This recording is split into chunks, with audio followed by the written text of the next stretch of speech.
Äärettöinen korkeakouluhan ei ole ihan eilen syntynyt, se on syntynyt Venäjän vallan aikana ja silloin jo 135 vuotta historiaa takana. Se on hyvin juurtunut tähän maahan ja ehkä sen takia sitten houkutteleva opiskelijoille vuosittain.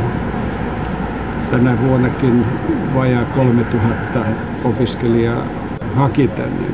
Se mikä ehkä taikin erottaa muista yliopistoista on, että se on hyvin kansainvälinen. Se on Suomen kansainvälisen yliopisto ja meillä on opiskelijoita 50 eri maasta. On Venäjältä, Yhdysvalloista ja Australiasta ja Afrikasta. Se on tärkeä osa korkeakoulun kokonaisuutta ja jatkossa tietysti vielä tärkeämpi.